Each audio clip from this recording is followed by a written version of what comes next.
Muy buenos días. Soy el profesor Daniel Abanto del curso de literatura. Vamos a iniciar con nuestra sesión del curso con el tema del clasicismo griego, ¿ya? Cuando hablamos del clasicismo griego, más o menos, ¿dónde nos ubicamos, profe? En cuanto al tiempo. A ver, nos ubicamos más o menos 1000 años antes de Cristo aproximadamente, ¿ya? Siglo IX aproximadamente, ¿correcto? Entonces, ¿qué vamos a ver en este periodo? En las ciudades griegas, sobre todo, son ciudades griegas que están gobernadas pues por nobles, por aristócratas, por reyes precisamente, ¿ya? Ese más o menos es el sistema político que se está viviendo por esos años, ¿no? Hay una aristocracia que es la que tiene el poder, ¿ya? Ahora, vamos a ver que en este contexto es que surge el clasicismo. El clasicismo, ¿cómo lo podemos definir? Lo definimos como la primera corriente literaria del mundo occidental, ¿correcto? La primera corriente literaria del mundo occidental, ¿ya? Tiene una serie de características, una serie de particularidades, ¿ya? Por ejemplo, la base mitológica, ¿ya? Las obras clásicas están basadas en un mito precisamente, ¿no? Por ejemplo, en el caso de la Ilíada está basada en un mito, en el mito de la manzana de la discordia. Este mito de la manzana de la discordia nos va a explicar precisamente el origen de por qué se dio la guerra entre griegos y troyanos, ¿correcto? Vamos a ver también el tema de la predestinación. Esta de la característica de la predestinación, ¿a qué se refiere, profe? Se refiere a que los protagonistas de las obras clásicas tienen un destino ya fijado. Es un destino que se va a cumplir sí o sí. Por ejemplo, en el caso de Ulises, en la Odisea, Ulises lo que va a ocurrir es que su destino es que va a volver él a su casa, ¿no? Con su familia, a su patria, a Ítaca. Pero obviamente va a ser un regreso bastante accidentado, va a tener algunas dificultades para poder volver a Ítaca en este caso. Pero sí, de todas maneras, su destino de volver, esto es algo que de todas maneras sí se va a cumplir, sí se va a dar, en el caso de Ulises, ¿de acuerdo? Luego también los griegos creían en el ideal de belleza, ¿no? La búsqueda de la belleza. La belleza básicamente los griegos la entendían de la siguiente manera. Era el equilibrio entre fondo y forma, ¿ya? ¿Cómo se entiende esto del equilibrio entre fondo y forma, profe? Por ejemplo, la forma sería el lenguaje. El lenguaje con el que están narradas la Ilíada y la Odisea es un lenguaje poético, ¿ya? Es un lenguaje elevado, solemne, ¿no? Y en el caso de el fondo, vendrían a ser la historia en sí, las hazañas heroicas que se realizan, ¿correcto? Entonces quiere decir que están en el mismo nivel tanto el lenguaje que se utiliza para poder narrar esas acciones heroicas que se cuentan tanto en la Ilíada como en la Odisea, ¿no? En eso consiste el llamado equilibrio entre fondo y forma, ¿ya? Vamos a ver también, por ejemplo, que las obras clásicas tienen un destino marcado, ¿no? En este caso, en cuanto al fin didáctico, o sea, cumplen una finalidad, ¿no? ¿Cuál es la finalidad? Dejar una enseñanza, ¿no? Dejar un mensaje, ¿correcto? Entonces, ¿cuál es el mensaje, profe, que se puede sacar de la Ilíada y la Odisea? Por ejemplo, el respeto a los dioses, ¿no? El amor a la familia también, ¿no? Entonces, son mensajes que la obra literaria transmite, ¿no? A veces de manera subliminal también en el desarrollo de las acciones, ¿correcto? Vamos a ver también, por ejemplo, que los grandes protagonistas de las obras clásicas son los hombres, los seres humanos. Por eso se dice que la mirada es antropocentrista, ¿correcto? Es antropocentrista, ¿ya? Porque los hombres son los grandes protagonistas de estas obras precisamente, ¿no? Los seres humanos, ya sean con sus virtudes, pero también con sus defectos, ¿correcto? Y también otra característica que vamos a encontrar acá en el clasicismo griego tiene que ver con el antropomorfismo, ¿no? Por ejemplo, los dioses, ¿no? Los dioses masculinos y las diosas, ¿no? Tienen formas humanas. Incluso los dioses también llegan a tener familia, llegan a tener hijos con los mortales. Quizás el caso más emblemático lo vemos, por ejemplo, en el caso de Aquiles. Aquiles, por ejemplo, es un semidios. Su padre de Aquiles era un humano llamado Peleo. Y la madre de Aquiles era una diosa, ¿no? La diosa Tetis, ¿no? Que era una especie de divinidad marina, ¿no? Una ninfa marina, ¿no? Tetis, ¿correcto? Muy bien. Entonces, ahí tenemos algunas características en cuanto al clasicismo griego. El clasicismo griego atraviesa por etapas, ¿ya? Vamos a ubicarnos en la etapa que llamamos arcaica o jónica, que va más o menos hacia el año 900 o el año 800 antes de Cristo, y esa etapa es la llamada etapa jónica o arcaica, ¿correcto? En ese periodo vamos a encontrar autores como, por ejemplo, a Safo de Lesbos, ¿no? Vamos a encontrar también a Hesiodo, y por supuesto también vamos a encontrar, por ejemplo, la figura de Homero, ¿ya? ¿Qué podemos decir de Homero, profe? A ver, de este autor hay una pregunta que los estudios literarios se han hecho, ¿no? Los estudios de investigación. ¿Existió verdaderamente Homero? ¿Ya? Esa es una primera pregunta. Y la segunda pregunta es, si existió, ¿él escribió ambas obras? ¿Ya? Pero ¿por qué, profe, se plantean estas preguntas? Porque seguir a Homero en el paso del tiempo es todo un desafío. Acuérdate que tenemos que retroceder por lo menos unos 3000 años atrás en el tiempo, ¿no? Entonces, no hay pruebas concretas de la existencia de Homero, ¿ya? Entonces, a este tipo de preguntas, ¿no? Se le llama precisamente la llamada cuestión homérica, ¿de acuerdo? La llamada cuestión homérica. A Homero se le conoce también como un poeta de epopeyas. A los poetas de epopeyas se le llamaban también los aedos, ¿no? Esa era la denominación que tenían, ¿no? Los poetas de epopeyas, los llamados aedos, ¿ya? Vamos a ver que se exaltan los valores aristocráticos, ¿no? De los reyes, los príncipes, de aquella clase social que tiene el poder, ¿ya?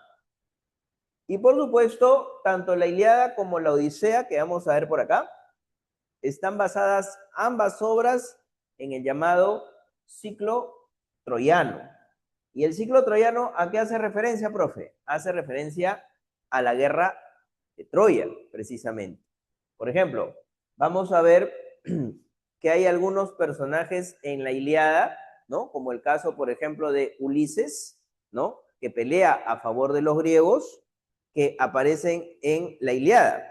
Pero también a Ulises lo vamos a ver, por ejemplo, regresando a su patria, luego de la guerra de Troya, y es protagonista de la Odisea, ¿no? Entonces vamos a ver que hay algunos personajes que se repiten. Por ejemplo, el caso de Menelao también. Menelao aparece como personaje aquí en la Ilíada, ¿no? Y también en la Odisea también aparece como personaje. La presencia también de algunos dioses que apoyan, por ejemplo, a los griegos y a los troyanos, también van a tener su presencia acá en la Odisea, también, ¿no? Sobre todo en el caso de dos, ¿no? Para la Odisea. El caso de la diosa Atenea, ¿no? Y el caso del dios Poseidón, ¿ya? Entonces vamos a ver que hay algunos personajes que aparecen en la Ilíada y que se vuelven a mencionar en algunos casos también en la Odisea, ¿no? Pero el caso, digamos, más emblemático, el de Ulises, obviamente, ¿no? Como protagonista de la Odisea. Entonces, acá tenemos algunas características para mencionar en torno a esta primera epopeya, la que es la Ilíada, ¿correcto? Vamos a mencionar que es una epopeya heroica, ¿no? Porque es un texto que se narra en verso, es un texto que incluye elementos fantásticos, míticos, hay elementos divinos también, y por supuesto acciones heroicas, ¿no? Vamos a ver que esta obra fue concebida para ser declamada, ¿no? O sea, para que haya un público que escuche la narración, que escuche la historia. Entonces tiene un carácter oral, ¿ya? La obra fue compuesta en un verso hexámetro, pero en ese griego antiguo de la época, que era un griego llamado jónico, precisamente, ¿ya?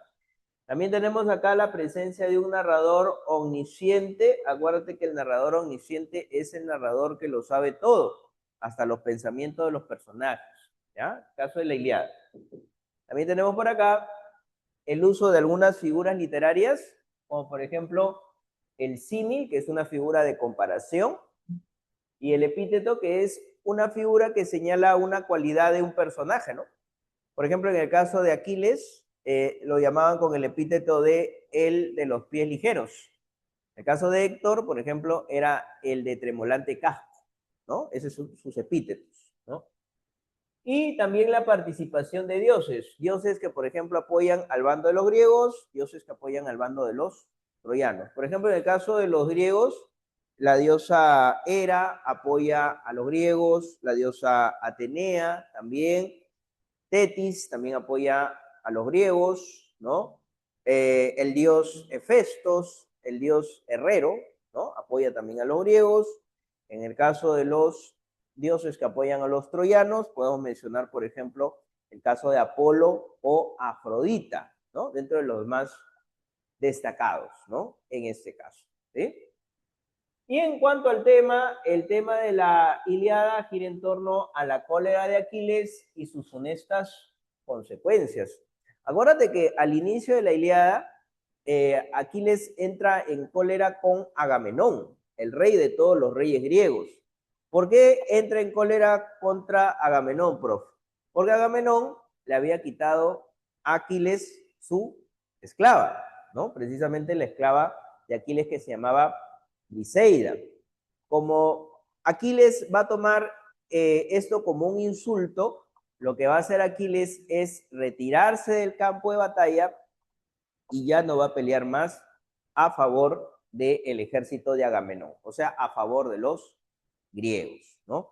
Esto va a traer como consecuencia precisamente que los troyanos se empoderen, ¿no? Y precisamente destaquen algunos héroes de uno y otro lado, ¿no? Acuérdate que también el tema de la guerra se va a dar precisamente por el rapto de la reina de Esparta, la esposa de Menelao, Menelao, el hermano de Agamenón.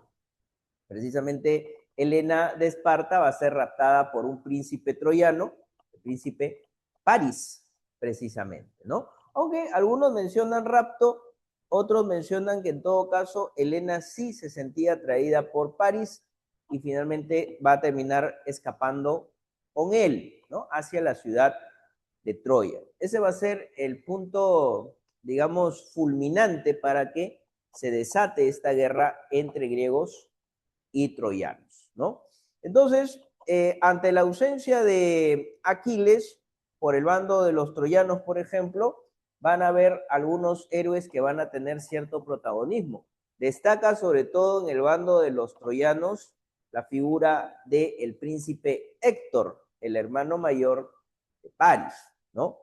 En el caso de los héroes griegos, también algunos héroes destacan, ¿no? Por ejemplo, el caso de Diomedes, incluso va a herir a dos deidades, ¿no? Precisamente va a ser apoyado por la diosa Atenea para que pueda herir, por ejemplo, a la diosa Afrodita y al dios de la guerra, al dios Ares también, este héroe troyano, perdón, este héroe griego,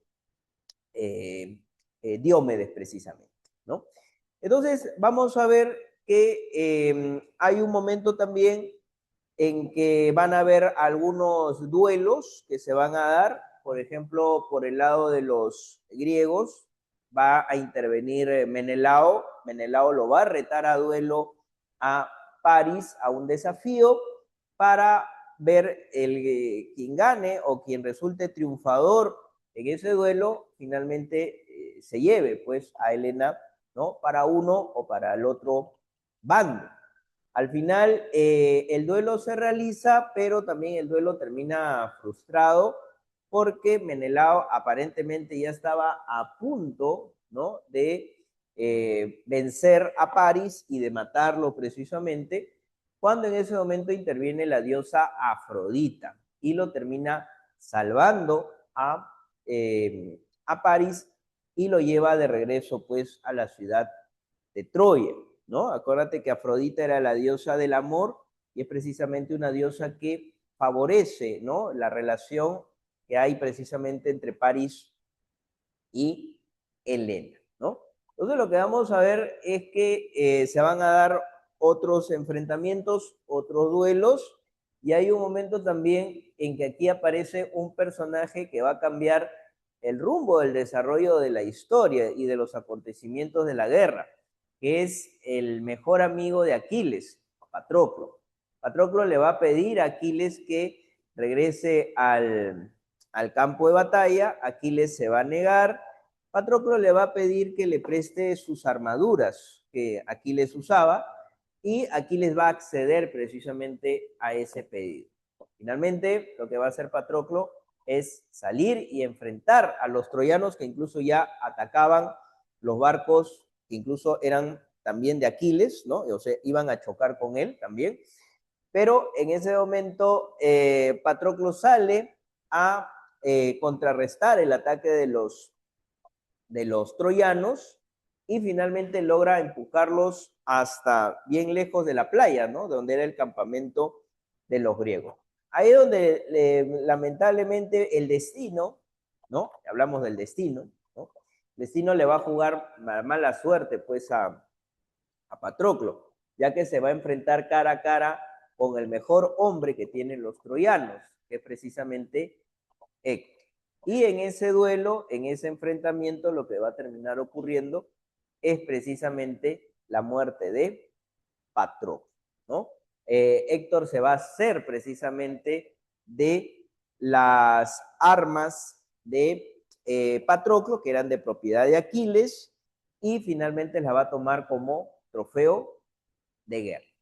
Finalmente lo que va a pasar es que el cuerpo de Patroclo va a terminar regresando, bueno, los combatientes de los mirmidones van a terminar llevando, devolviendo el cadáver al campamento de Aquiles, y Aquiles, al enterarse de la muerte de su amigo Patroclo, va a jurar venganza, ¿no? Y aquí es donde precisamente se va a dar la segunda cólera de Aquiles. Y esto es lo que precisamente va a motivar a que finalmente Aquiles regrese, ¿no? Al campo de batalla para poder vengar la muerte de su gran amigo Patroclo, ¿no? Pero no tenía armadura.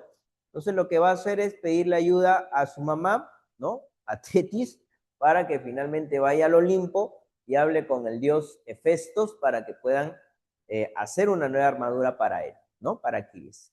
Y ya con una nueva armadura, Aquiles finalmente va a regresar al campo de batalla. Agamenón, de manera pues muy interesada, va a aprovechar ese momento para poder reconciliarse con Aquiles y finalmente esto va a unificar a todos los ejércitos griegos. Finalmente, en el caso de Héctor, Héctor sabe que Aquiles va a ir a cobrarle venganza por la muerte de Patroclo. Aquí en este caso, Héctor representa un personaje interesante, ¿no? Héctor representa de alguna manera el hombre que defiende a su patria, ¿no? Del invasor extranjero, en este caso son los griegos.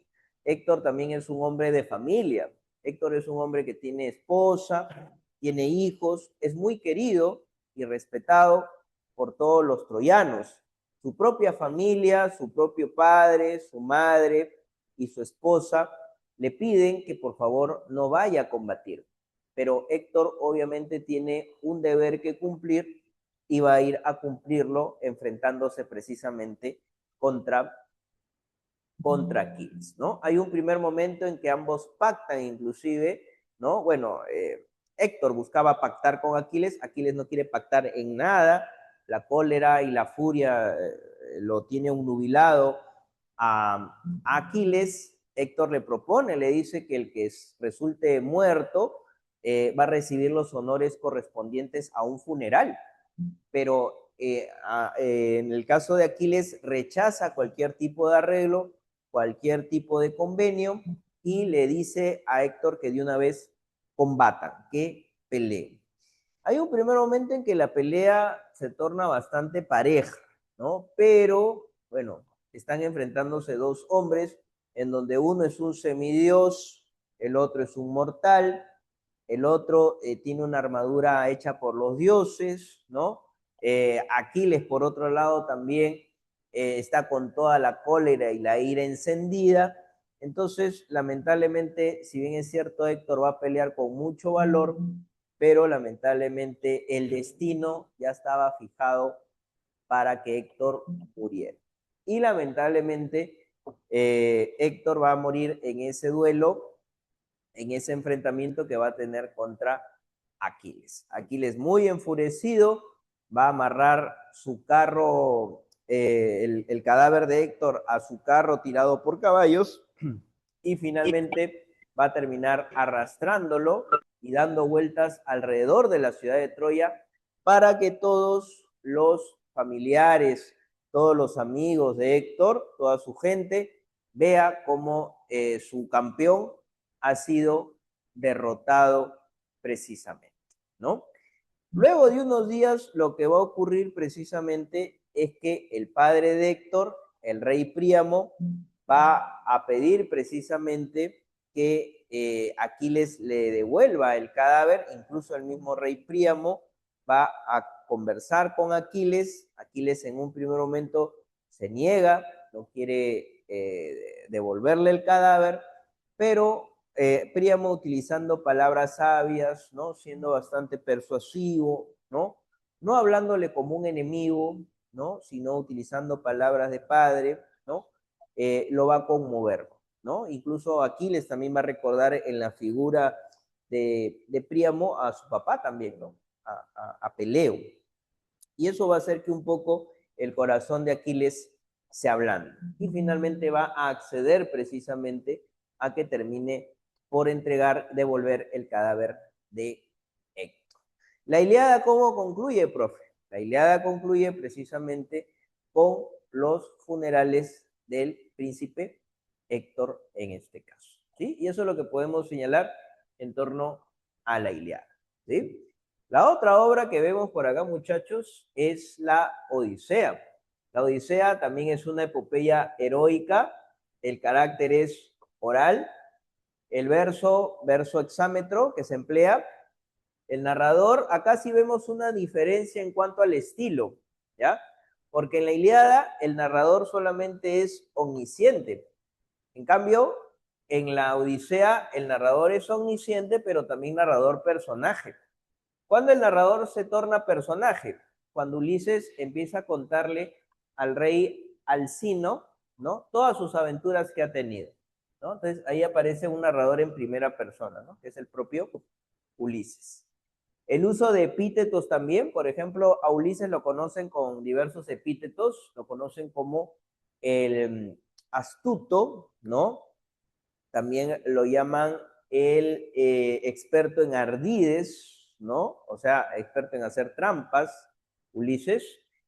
Y vamos a ver también que en esta obra se describe las costumbres de los pueblos, ¿no? Por ejemplo, la hospitalidad. Por ejemplo, cuando Ulises llega al reino de los feacios, es bien recibido, ¿no? Por el rey. Incluso lo trata como un anfitrión, ¿no? Le ofrece un banquete, ¿no? Lo trata con bastante cuidado. Incluso Ulises tiene la oportunidad, ¿no? De poder participar en algunas competencias deportivas también, ¿no? Cuando llega a la isla de los feacios. La participación de los dioses también encontramos acá. En el caso de Ulises hay una diosa, perdón, que es la que lo protege, que lo acompaña, que lo ayuda, que es la diosa de la inteligencia, que es la diosa Atenea, pero también hay un dios que es adverso, ¿no? Y que le tiene mucha cólera a Ulises, que es precisamente el dios Poseidón, ¿ya?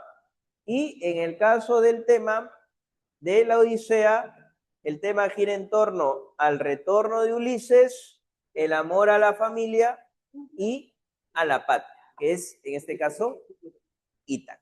¿Ya? Más o menos, profe, ¿cómo comienza la Odisea? Bueno, la Odisea comienza con un concilio, una reunión de dioses, ¿ya? Los dioses están de acuerdo en que ya la guerra de Troya terminó, los griegos han salido triunfadores, Troya ha sido destruida y todos los demás griegos han regresado. Profe, ¿quiere decir que lograron recuperar a Helena? Sí, Menelao, el esposo, logra recuperar a Helena, ¿no? Y la lleva de vuelta a Esparta, ¿ya? Entonces todos los demás griegos ya han vuelto a sus reinos. El único que hasta ahorita no ha vuelto ha sido Ulises, ¿no? Entonces la diosa Atenea aboga por él en la reunión de dioses, ¿no? Y Zeus está de acuerdo. Zeus dice que sí, es necesario que también Ulises pueda volver a su patria, a Ítaca. Pero ¿en dónde se encuentra Ulises, profe? Bueno, él se encuentra en ese momento de la historia retenido en una isla, la isla de Ogygia, ¿ya? Ahí en esa isla habita una ninfa marina llamada, la diosa Calipso, ¿no? O la ninfa Calipso. Es una diosa que lo ha retenido por 7 años, ¿ya? ¿Y por qué lo tiene retenido, profe? Bueno, es que se ha enamorado de él, ¿ya? Entonces, le ha prometido que si se queda con él, le va a dar todo lo que Ulises quiera, incluso hasta la inmortalidad le va a dar. Pero Ulises solamente piensa en volver a su casa, piensa volver con su familia. Ulises tiene a su esposa Penélope, tiene a su hijo Telémaco. Entonces, él lo que quiere es volver a Ítaca precisamente, ¿no? Entonces, lo que vamos a ver es que él ha estado retenido por 7 años en esta isla, ¿no? Hasta que finalmente viaja el mensajero de Zeus, ¿no? Viaja Hermes, le habla a Calipso, le dice que por orden de Zeus tiene que hacer que este hombre vuelva, que regrese a su casa, además le dice que lo ayude, y en un primer momento la ninfa Calipso se niega, no quiere hacer. Hermes le advierte que si ella se niega, va a despertar la furia de Zeus. Entonces que mejor obedezca. Y finalmente no le queda más remedio, pues, a la ninfa Calipso que obedecer. Va a ayudarlo precisamente a Ulises a que él finalmente pueda volver a su patria, precisamente a Ítaca. Y construyen una balsita, ¿no? Muy rústica para que pueda salir de esa isla, ¿no?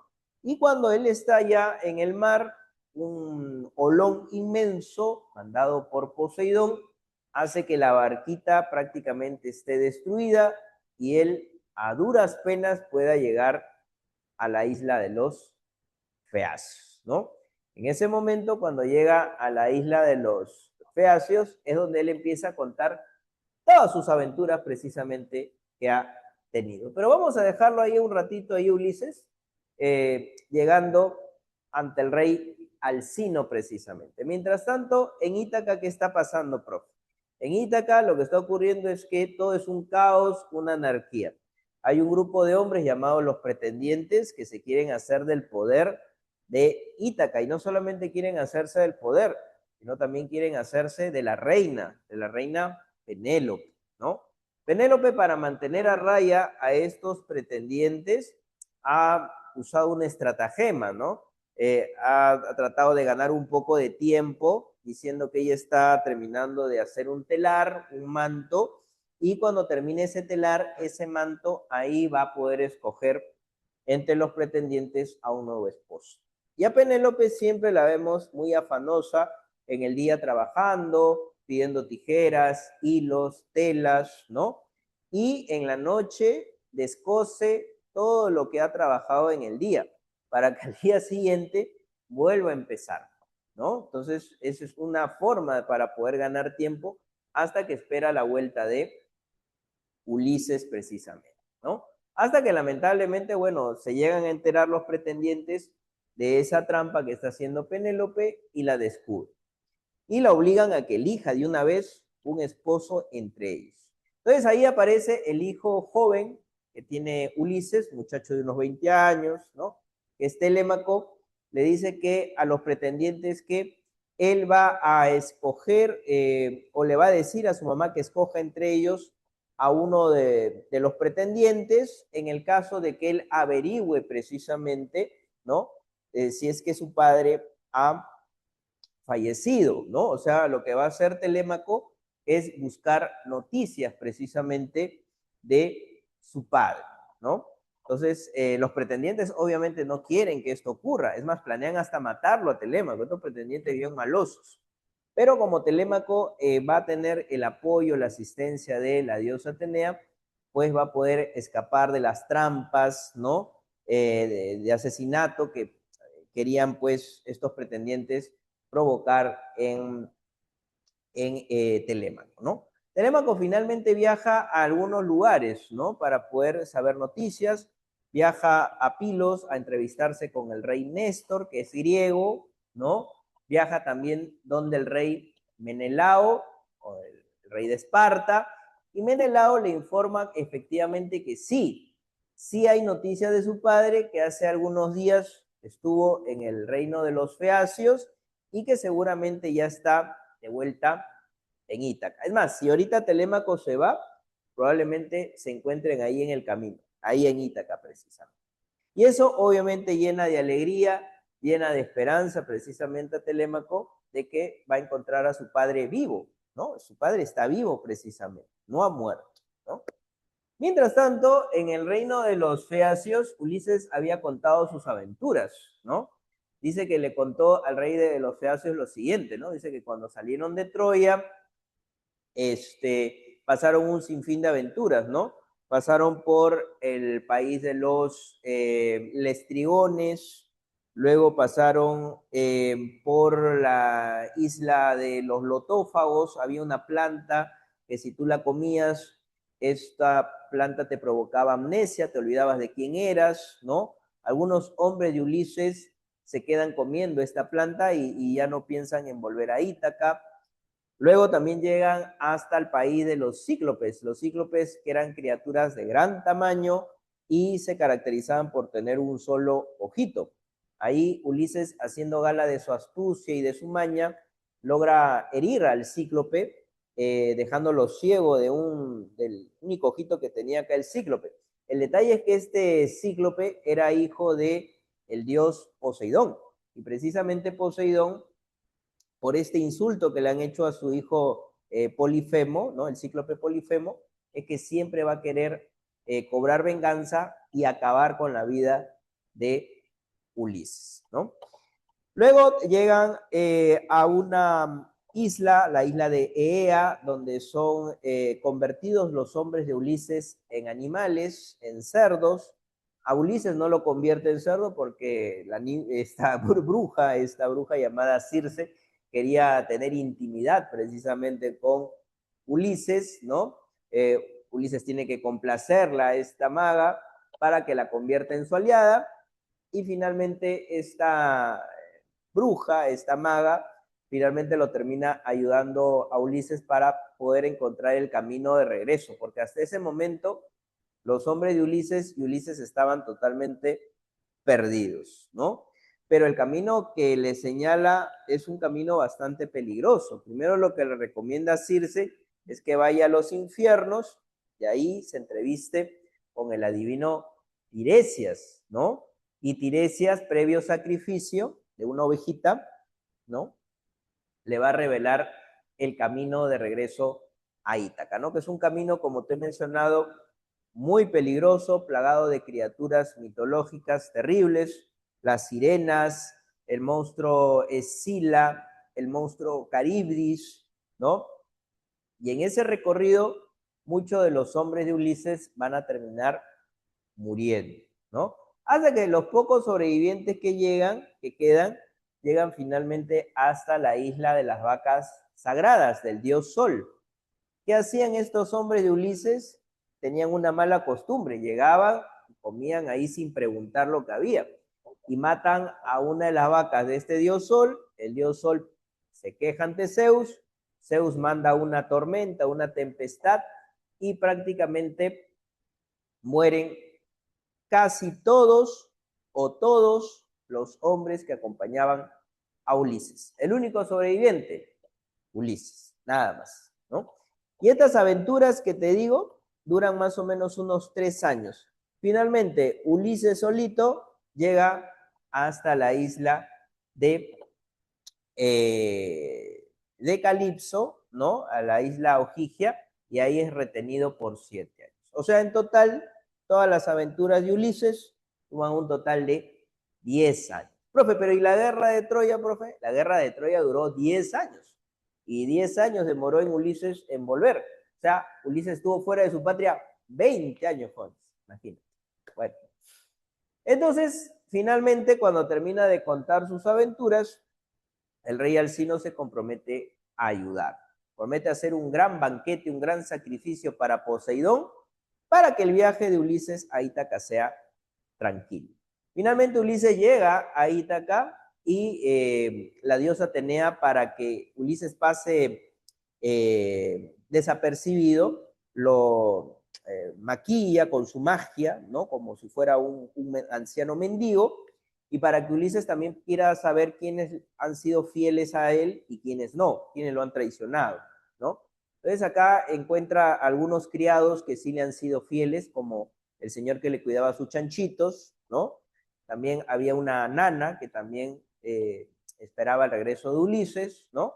Hasta Ulises tenía su perro también, ¿no? Su perro Argos, que hay un momento en que llega su perro y era un perrito hermoso cuando lo dejó Ulises, pero ya pasados 20 años, el perrito todo maltrecho, todo sin dientes, ya sin cola tenía el perro, lo logra reconocer a Ulises y le mueve la colita, lo reconoce. Y en ese momento también el perro, de la emoción, se muere el perrito, se muere el perro Argos que tenía Ulises. Finalmente logra encontrarse también con Telémaco. Telémaco no lo reconoce a su papá y finalmente él tiene que decirle pues que él es Ulises, ¿no? Su padre. Y Ulises, Telémaco le cuenta a Ulises precisamente lo que ha sido todo este tiempo su ausencia y sobre todo de los pretendientes precisamente, ¿no? Entonces organizan un plan para que él pueda pasar desapercibido, ¿no? Este plan no llega a conocerlo del todo la esposa, Penélope, ¿no? Cuando Telémaco llega con su mamá, le dice precisamente que va a tener que escoger un esposo, porque su padre está muerto, pero le miente precisamente, ¿no? Entonces a Penélope lo que se le ocurre es lo siguiente, le dice que aquel hombre que sea capaz de armar el arco de su difunto esposo, este arco que está por acá precisamente, ahí está, y arrojar una flecha por 12 anillos dispuestos en línea recta, con ese hombre precisamente, ¿no? Podrá elegir esposo. Penélope de alguna manera sabía que ningún hombre de esos pretendientes iba a ser capaz de poder armar el arco de su esposo. El único que era capaz de hacerlo era Ulises, ¿no? Entonces también estaba buscando tratar de ganar algo de tiempo Penélope. Entonces todos se reúnen en un salón grande, todos los pretendientes, ahí también asiste Ulises, obviamente personificado en un anciano mendigo, y ninguno puede armar el arco. Entonces, el único que se anima en ese momento a pedir su oportunidad también es el propio Ulises, recibiendo la burla de todos los demás hombres que estaban ahí, ¿no? Entonces, finalmente le dan la chance Ulises obviamente conocía su arco, logra armarlo sin ningún tipo de dificultad. Todos los demás pretendientes se encuentran pues sorprendidos, toma la flecha y precisamente apuntando hacia los anillos de 12 hachas, ¿no? Así es, dispuestas en línea recta, así es, Penélope la más fiel, ¿no? Así es. Logra arrojar la flecha por estos 12 anillos de estas 12 hachas dispuestas en línea recta y finalmente da con el blanco. Todos los demás pretendientes están asombrados con esta situación. ¿Quién será este individuo? No puede ser otro más que, y en ese momento se personifica otra vez Ulises como su forma normal y obviamente les echa en cara a estos pretendientes que en su ausencia insultaban a su hijo, lo golpeaban, ¿no? Acosaban a su mujer y sobre todo estaban que consumían todas las riquezas de Ítaca. Y manda a Telémaco que cierre todas las puertas, todas las ventanas de esa habitación y ya dispuestas ahí con varias armas, ¿no? Lanzas, espadas, ¿no? Flechas. Empieza a matar a cada uno de los pretendientes, ¿no?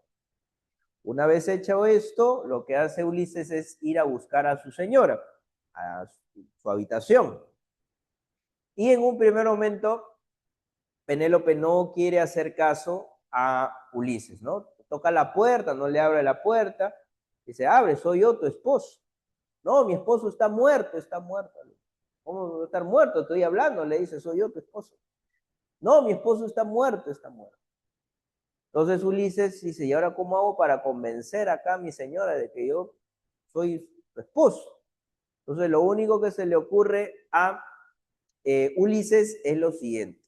Empieza a describirle la cama donde ellos dormían, ¿no? Que tenía ciertos detalles, que tenía ciertas particularidades. Que esa cama, por ejemplo, se había hecho a partir de un tronco inmenso que había. Un tronco, una rama que esa cama no se podía mover. Además, también otros detalles que habían ahí también en esa cama. Entonces, esa información, la única persona que lo sabía era precisamente Ulises. Y obviamente Penélope dice, es verdad, ¿no? Si yo nunca he dejado entrar a otro hombre acá a mi cuarto, el único que sabe esa información es Ulises. Ahora sí se anima a abrir la puerta a la habitación y lo recibe a su esposo, ¿no? Y lloran, se abrazan, muy conmovidos. Son 20 años, pues no joven, es bastante tiempo, ¿no? Y por supuesto que Ulises le llega a contar todas las aventuras que ha tenido, pues, en esos años, ¿no? Profe, le contó también lo de Circe, profe, lo de Calipso, también. Profe, y Penélope no se molestó. No se molestó, más bien fue bastante comprensiva, porque ella sabía que su esposo había hecho todo lo que había tenido que hacer para poder volver con ella, precisamente. Así que fue bastante comprensiva.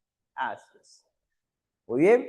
Y finalmente, ya hacia la parte final ya de la historia, los parientes de los pretendientes querían cobrar venganza por la muerte de sus parientes.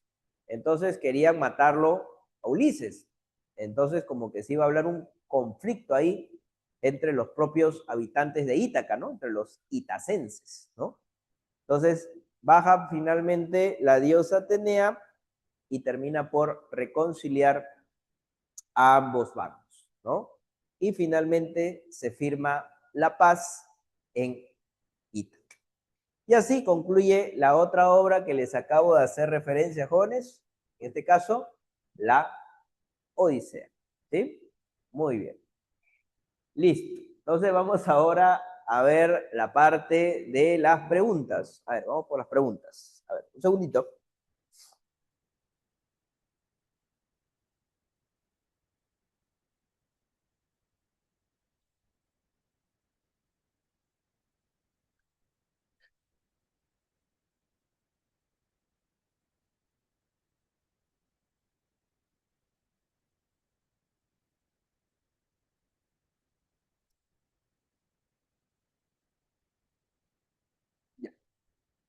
Muy bien, revisamos entonces las preguntas, chicos. A ver, primera pregunta, dice lo siguiente. A ver, en una exposición sobre los orígenes de la literatura occidental, se abordó cómo los antiguos griegos categorizaron las formas literarias según sus funciones. En ese contexto, completa el siguiente enunciado. A ver, ¿qué dice por acá? En la literatura clásica griega, el género dramático se distingue por, bueno, si nos hablan del género dramático, nos están preguntando por el teatro. ¿Y el teatro por qué se caracteriza? Por el uso de el diálogo, ¿no? Y acá, como bien mencionan ahí en el chat, claro, la clave estaría en la alternativa E de elefante, ¿no? La narración, perdón, la acción dialogada basada en conflictos entre personajes, ¿no? Ahí está. Vamos ahora con la pregunta número 2. ¿Qué nos dice la 2, profe? Dice lo siguiente. Lea el siguiente fragmento de la Ilíada y responda. A ver, dice, hizo lo primero de todo un escudo grande y fuerte, de variada labor, con triple cenefa brillante y reluciente, provisto de una abrazadera de plata. 5 capas tenía el escudo y en la superior grabó el dios muchas artísticas figuras con sabia inteligencia. Allí puso la tierra, el cielo, el mar, el sol infatigable y la luna llena. Allí las estrellas que el cielo coronan, las Pléyades, las Híades, el robusto Orión y la Osa, llamada por sobrenombre el carro, la cual gira siempre en el mismo sitio, mira a Orión y es la única que deja de bañarse en el océano. ¿Cuál de las siguientes opciones señala correctamente una característica formal en este fragmento? Bueno, lo que nos están haciendo es una descripción del escudo, ¿no? Es una descripción del escudo. Aparentemente, si mal no recuerdo, cuando le traen el escudo, claro, con las nuevas armas a Aquiles, ¿no? Le traen las nuevas armas, su madre, Tetis, ¿no? Entonces, esas características tenía este escudo, ¿no? Entonces se recurre a una descripción, pero obviamente no es una descripción así cualquiera, ¿no? Una descripción poética, ¿no?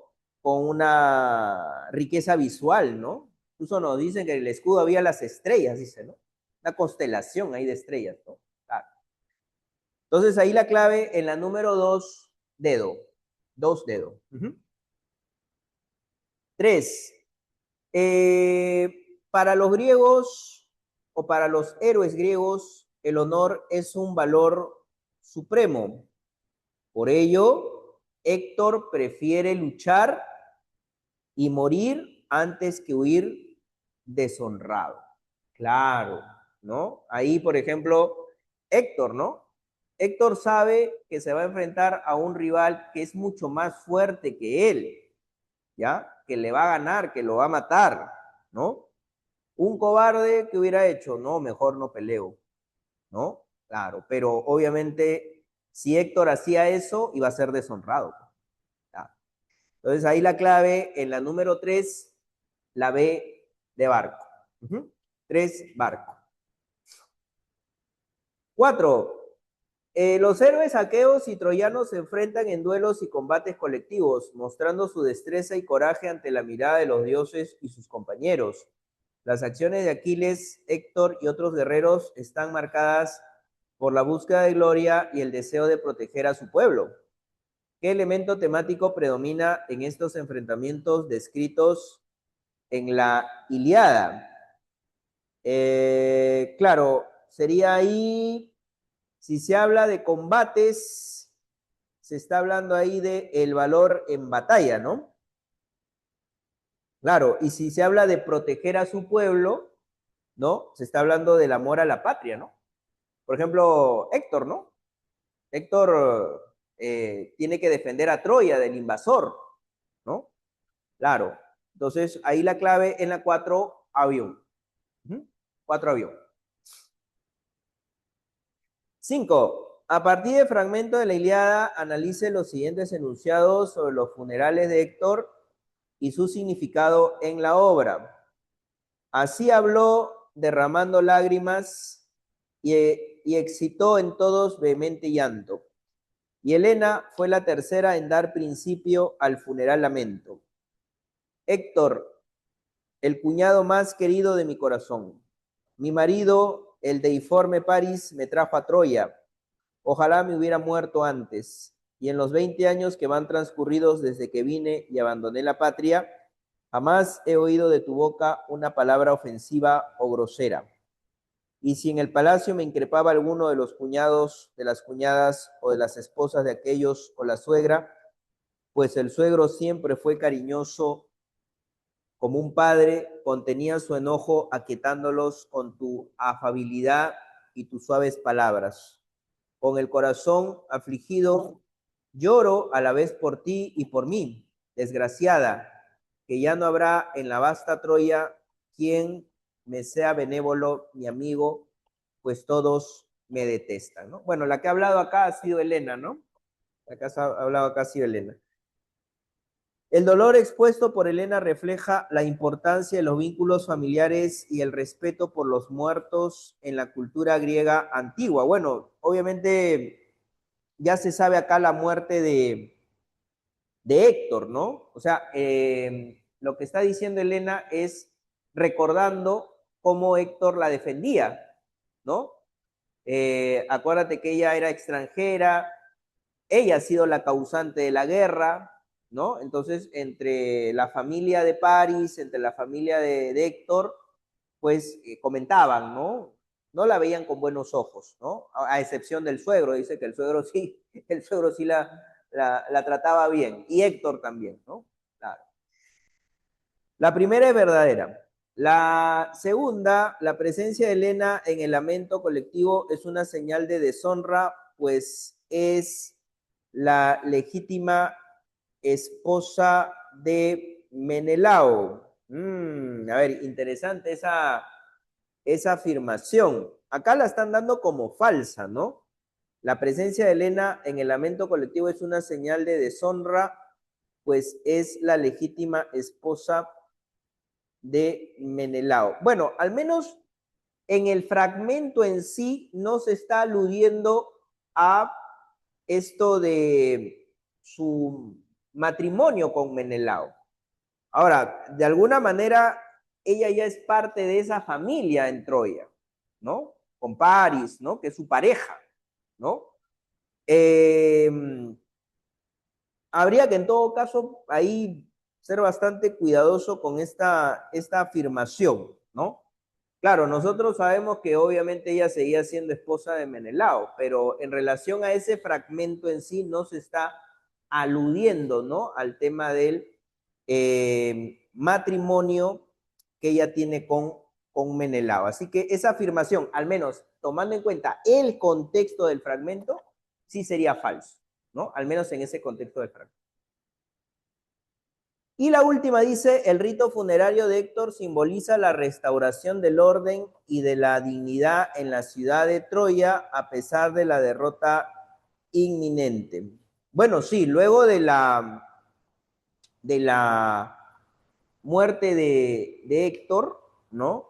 Y el papá de Héctor, el rey Príamo, va a buscar el cadáver de su hijo, se pacta una tregua, ¿no? De unos 15 días para que no haya más enfrentamientos y así se dé el funeral de Héctor, ¿no? Entonces, sí, digamos que podemos hacer referencia a el tema de el rito funerario que simboliza una restauración del orden y la dignidad en la ciudad de Troya a pesar de la derrota inminente, ¿no? Bueno, la figura de Héctor, ¿qué representa, no? Representa honor, ¿no? Representa también dignidad, ¿no? Para los troyanos, ¿no? Ha muerto heroicamente Héctor, ¿no? Entonces, acá la clave que están dando como respuesta para la pregunta 5 sería la alternativa A, en este caso. ¿Ya? 6. En la Ilíada de Homero, el argumento gira en torno a la cólera de Aquiles y sus consecuencias en el desarrollo de la guerra de Troya. A partir de ello, se puede analizar diversos aspectos vinculados con la estructura, el destino y los valores heroicos. Marque la alternativa que presente las afirmaciones verdaderas en relación con el argumento y el análisis de la obra. A ver, en la primera dice, París en el enfrentamiento contra Menelao es salvado por la diosa Afrodita. Sí, bueno, lo habíamos mencionado acá cuando estábamos haciendo referencia al argumento de la historia, ¿no? La primera es verdadera. 2. ¿La obra termina con la reconciliación entre griegos y troyanos? No. ¿Ya? Termina con los funerales de Héctor. ¿Ya? Así que la 1 la podemos considerar, más no la 2. Entonces creo que nos quedan dos claves posibles en la 6, ¿no? Que podría ser avión o podría ser dado. ¿Cuál marcarían ahí, chicos? Correcto. Ahí la clave que están dándose en la pregunta 6 sería avión. En la pregunta 7 dice, en la Ilíada de Homero los juramentos solemnes y los pactos desempeñan un papel importante como reflejo del pensamiento religioso y de justicia entre griegos y troyanos. Tomando en consideración el siguiente fragmento, marque la alternativa correcta. Y colocándose el Átrida en medio de todos, oró en alta voz con las manos levantadas. El Átrida, ¿quién es, profe? El Átrida es Agamenón, ¿ya? Padre Zeus, que reinas desde el Ida, gloriosísimo, máximo, sol, que todo lo ves y todo lo oyes, ríos, tierra, y ustedes que en lo profundo castigáis a los muertos que fueron perjuros. Un perjuro es aquella persona que jure en falso. O sea, jura que va a hacer algo, pero al final no lo hace, ¿no? Ser todos testigos y guardar los fieles juramentos. Si Alejandro mata a Menelao, sea suya Helena con todas las riquezas y nosotros volvámonos en las naves, surcadoras del Ponto. Pero si el rubio Menelao mata a Alejandro, devuélvanos los troyanos a Helena y las riquezas todas, y paguen a los argivos la indemnización que sea justa para que llegue a conocimiento de los hombres venideros. Y si vencido Alejandro, Príamo y sus hijos se negaran a pagar la indemnización, me quedaré a combatir por ella hasta que termine la guerra. Bueno, ahí, por ejemplo, Agamenón está tratando de llegar a un pacto, ¿no? A un acuerdo, ¿no? Sobre la base de un duelo, un desafío, ¿no? Entre Menelao y París, ¿no? Entonces, acá, el Átrida solicita los castigos, solicita a los dioses un castigo divino inmediato. Bueno, lo que está solicitando en realidad Agamenón es llegar a un acuerdo, primero, ¿correcto? Está pidiendo un acuerdo, pero no está pidiendo un castigo. Así que la 1 no puede ser, ¿ya? 2, el juramento busca asegurar justicia y un pacto respetado por todos. Bueno, eso sí, ¿no? Busca llegar a un acuerdo, a un pacto, ¿no? Entonces la 2 tiene que estar. Si la 2 tiene que estar y la 1 no va, creo que nos quedan dos posibles claves. O que sea casa o que sea dado. Casa o dado. ¿Ahí cuál marcarían? Correcto. Ahí la clave para la pregunta número 7, casa, ¿no? Casa. Pregunta 8. Considerando el fragmento perteneciente a la Ilíada de Homero, señale a qué parte del argumento corresponde lo narrado. A ver. Héctor, jáctate ahora con altaneras palabras, ya que te han dado la victoria Zeus, Crónida y Apolo, los cuales me vencieron fácilmente, quitándome la armadura de los hombros. Si 20 guerreros como tú me hubiesen hecho frente, todos habrían muerto vencidos por mi lanza. Otra cosa voy a decirte, que fijarás en la memoria. Tampoco tú has de vivir largo tiempo, pues la muerte y la parca cruel se te acercan y sucumbirás a manos del eximio Aquiles. Apenas acabó de hablar, la muerte le cubrió con su manto, el alma voló de los miembros y descendió al Hades. A ver, ese fragmento, ¿a dónde pertenece? El esfuerzo de Patroclo para vengar la deshonra contra Aquiles. Bueno, es cierto que Patroclo es el que está hablando, ¿no? Sí, pero se está enfrentando ahí a Héctor, ¿no? Patroclo. Claro, ahí podría ser o bien barco o bien casa.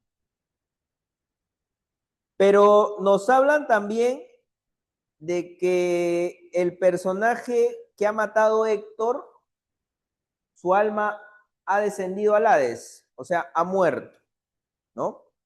Entonces, ahí la clave estaría en la letra B, ¿no? El deceso del héroe Patroclo, quien sucumbe a manos de Héctor, ¿no? Beso ahí sería, ¿no? Así es. Beso sería ahí en la pregunta 8, ¿no?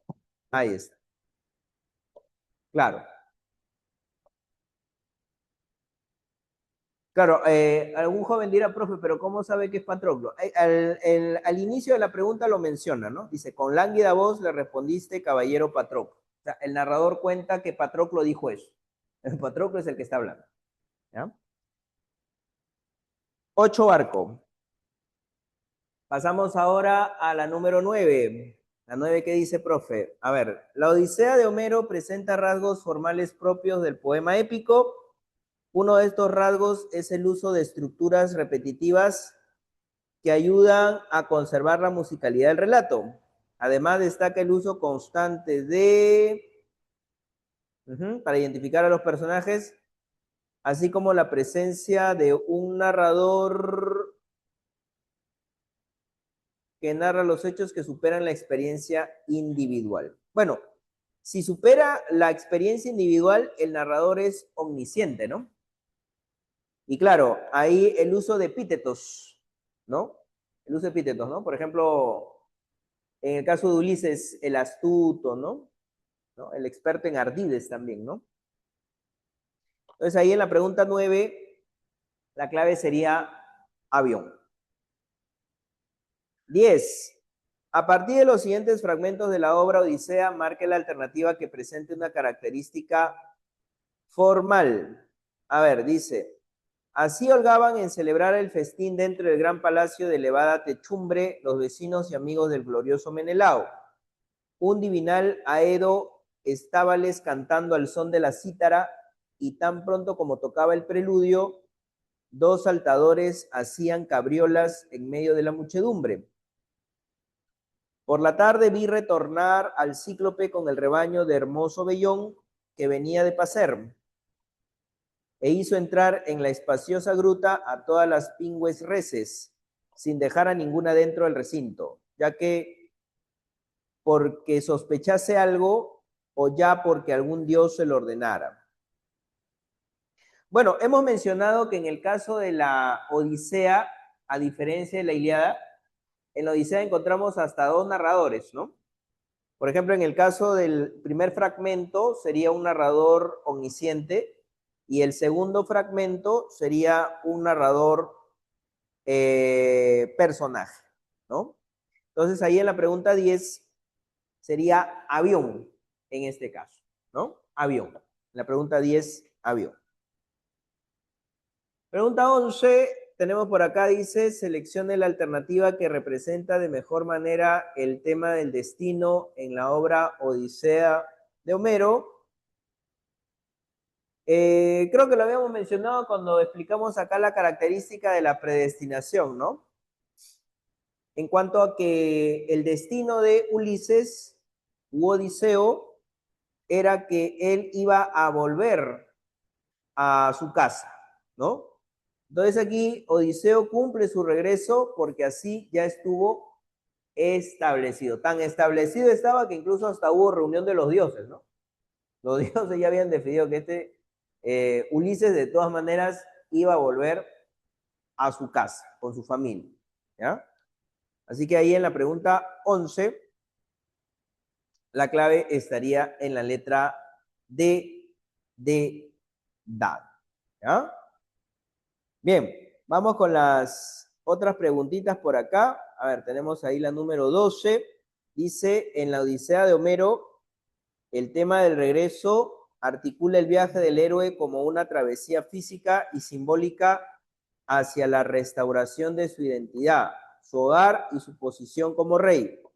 Identifique cuáles de las siguientes afirmaciones están relacionadas correctamente con el tema del regreso de Odiseo. 1. Odiseo resiste a las tentaciones de Calipso para continuar su camino. Bueno, Calipso le había ofrecido cosas, ¿no? Le había ofrecido, por ejemplo, la inmortalidad, ¿no? Claro. Así que la primera afirmación es correcta. 2. ¿Se deja atar al mástil para soportar el canto de las sirenas? Sí, eso le habían aconsejado a Ulises cuando estaba en el infierno. Le habían dicho precisamente que él y sus hombres se ataran con sogas para que no escucharan el canto de las sirenas, incluso se habían puesto ahí cera y no se aventaran al mar y sean devorados por las sirenas, ¿no? Así que la 2 es correcta, ¿ya? Entonces, si la 1 es correcta y la 2 también es correcta, hay dos posibles claves, que sea avión o que sea dedo en la 12. Y creo que por acá ya me mencionan ahí la posible clave. Sí, ahí la clave para la número 12 sería avión. ¿Ya? 12, avión. 13. A partir del siguiente fragmento de la Odisea de Homero, identifique qué tema se aborda principalmente. A ver, acá dice, el poderoso Poseidón, que sacude la tierra, regresaba entonces del país de los etíopes y vio a Odiseo de lejos, desde los montes Solimos, pues se le apareció navegando por el Ponto. Encendióse en ira la deidad y sacudiendo la cabeza habló entre sí de semejante modo. Oh dioses, sin duda cambiaron las deidades sus propósitos en orden a Odiseo. Mientras yo me hallaba entre los etíopes, ya está junto a la tierra de los feacios, donde es fatal que se libre del cúmulo de desgracias que le han alcanzado. Creo, no obstante, que aún habrán de cargar sobre él no pocos males, ¿no? Entonces acá, obviamente, el Dios está señalando que para Ulises se vienen más problemas, ¿no? Eh, Ahí la clave estaría en la alternativa A, ¿no? El conflicto entre la voluntad divina y el destino de el héroe, ¿no? Claro, Ulises su destino es que va a volver. El detalle es que va a pasar algunas dificultades, va a tener algunas penurias que todavía pasar, ¿no? Algunos trabajos, ¿no? Entonces, ahí en la pregunta 13, la clave estaría en la alternativa A, en este caso, ¿ya? Tenemos acá la pregunta 14. ¿Qué nos dice la 14? Dice, Odiseo es uno de los héroes más complejos de la épica homérica. A lo largo de la Odisea, sus características quedan reveladas en cada decisión que toma, demostrando su anhelo por regresar a Ítaca. Seleccione la alternativa que presenta una información incorrecta sobre las características de Odiseo. Bueno, acá nos piden una información incorrecta, dice, ¿no? A ver, ¿qué marcarían ahí? Dedo, me dicen acá en el chat. Dice, Odiseo se niega a recibir ayuda de los dioses olímpicos. Bueno, si se hubiera negado, por ejemplo, cuando Atenea lo personifica en anciano, le hubiera dicho, ¿no? Le hubiera dicho que no quería recibir su ayuda, su apoyo, ¿no? pero acepta, ¿no? Acepta la ayuda de la diosa Atenea, ¿no? Incluso también hay otros casos, ¿no? Por ejemplo, hay un momento en que Odiseo también recibe ayuda cuando llega a la isla del dios de los vientos, ¿ya? Y en esa isla lo que hace el dios de los vientos es juntar todos los vientos, los pone en una especie de bolsa de cuero y lo tapa. Y Ulises acepta, ¿no? Esa ayuda, ¿no? Claro. Entonces, sí, ahí la clave para la número 14, tal como ustedes lo están mencionando ahí en el chat, ahí sería la alternativa de edad, ¿no? La D de edad. Uh-huh. En el caso de la pregunta 15, nos dicen lo siguiente. La Odisea es una epopeya que se estructura en una secuencia narrativa que combina episodios de acción, relatos enmarcados y momentos de introspección. ¿Cuál de las siguientes escenas representa mejor los hechos finales del argumento principal? Los hechos finales, ¿no? Y ustedes me mencionan acá como hecho final la alternativa E. Odiseo vence a los pretendientes en el salón de Ítaca, ¿no? Luego, obviamente, de la prueba del arco y la flecha, lo que hace Ulises es matarlos, ¿no? Mata a los pretendientes, ¿no? Así es. Entonces, para la pregunta 15, la clave estaría en la alternativa E de elefante. Muy bien. Hasta acá, chicos, ¿alguna pregunta, alguna observación con respecto a alguna de las claves?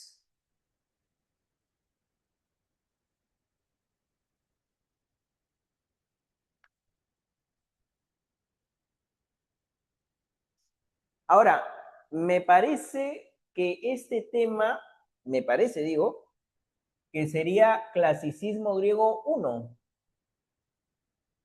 ¿ya?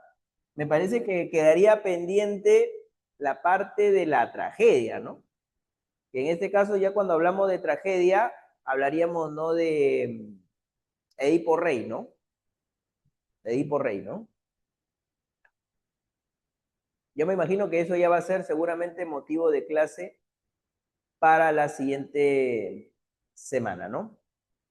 Ya, para la siguiente semana, ¿ya? Bien, chicos, entonces creo que vamos a esperar un ratito acá a la señorita tutora para que por ahí de repente pueda hacer el tema de la encuesta, ¿ya?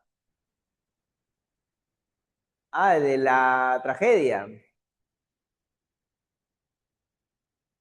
Claro, de repente podemos ir adelantando un poquito de información, ¿no?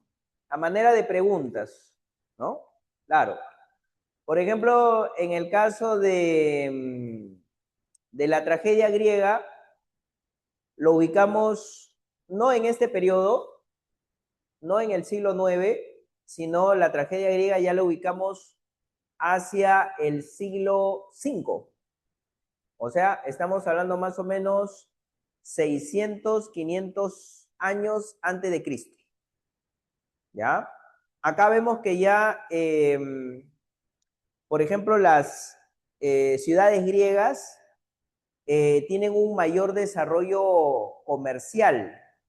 ¿Y eso por qué, profe? Porque tienen el dominio de los mares.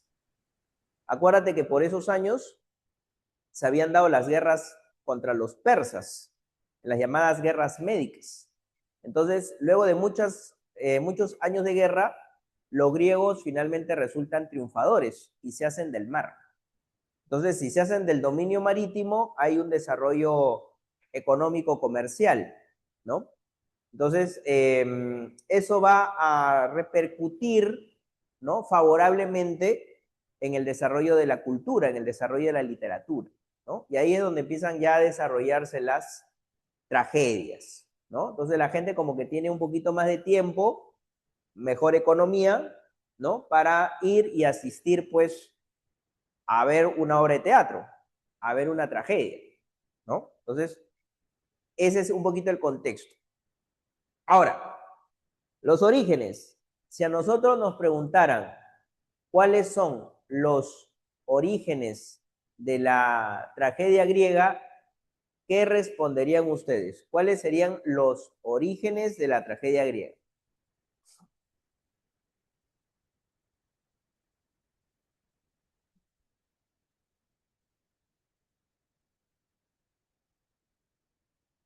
Correcto. Entonces, estos cantos, estos ditirambos, van a ser los orígenes en la tragedia griega. ¿Cómo más o menos eran estos cantos, profe? Se reunían un grupo de jóvenes, ¿ya? Libaban licor, bebían, danzaban, y esto lo hacían en honor a una deidad, ¿ya? Que era precisamente el dios Dionisio, ¿ya? Entonces, ¿qué va a ocurrir? Luego este grupo de jóvenes, con el paso del tiempo, ¿ya? Van a constituir lo que nosotros vamos a llamar el coro trágico, ¿ya? Se daba la representación teatral, estaban obviamente los actores, que eran pocos en realidad, eran algo de 2 o 3 a lo mucho, ¿ya? 2 o 3 actores, y por acá estaba el coro. Y el coro interactúa con los personajes. El coro también comenta, reflexiona sobre las acciones de la historia. Es más, el coro también a veces hasta nos cuenta algunas partes que no se representan al espectador. Por ejemplo, profe, por ejemplo, las escenas violentas, las escenas sangrientas, no se representaban ante el espectador. Entonces, ¿cómo nos enteramos de ciertas partes de la historia? Por algún integrante del coro, ¿no? El cual obviamente informaba al público lo que había pasado. ¿Ah? Así es. Muy bien. Entonces ahí tenemos el coro. ¿Ah? El coro es fundamental para lo que es la representación trágica. ¿Ya? Y también otras características que también tiene la tragedia griega, ¿no? Por ejemplo, no sé si ustedes habrán escuchado de este concepto que trabaja Aristóteles, que consiste en la imitación de la realidad, porque lo que se buscaba en esas representaciones teatrales era imitar la realidad. Eso tenía un nombre. ¿Cómo se llamaba? Imitación de la realidad. Él tenía un nombre técnico, ¿no? ¿Recuerdan? Ojo que no les pregunto sobre el efecto en el espectador. Les pregunto por ese concepto que consistía en la imitación de la realidad.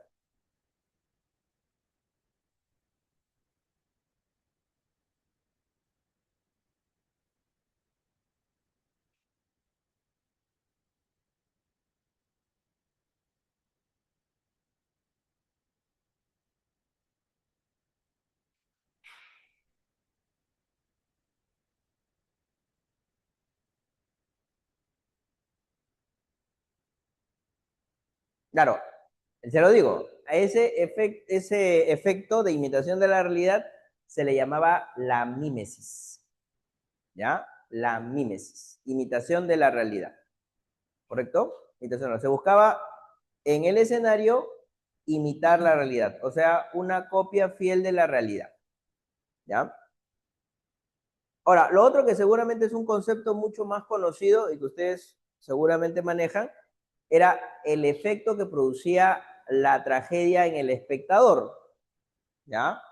El efecto de purificación del alma del espectador, a ese efecto se le llamaba la catarsis, ¿ya? La catarsis, la purificación del alma del espectador. ¿Qué pasa? El espectador iba a ver una tragedia, ¿correcto? Entonces, cuando iba a ver una tragedia, ¿qué veía en la tragedia? Una situación funesta, lamentable para el protagonista, ¿no? Al protagonista le pasaban cosas terribles, ¿no? O se enteraba de cosas terribles.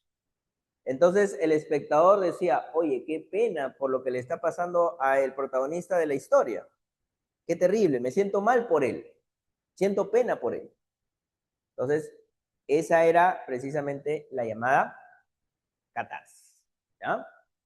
Bien, chicos, entonces por ahí hemos adelantado un poquito de información. Vamos a dar seguramente más detalle ya para la próxima semana. Conmigo sería hasta ahorita y Dios mediante la próxima clase. Cuídense mucho. Nos vemos.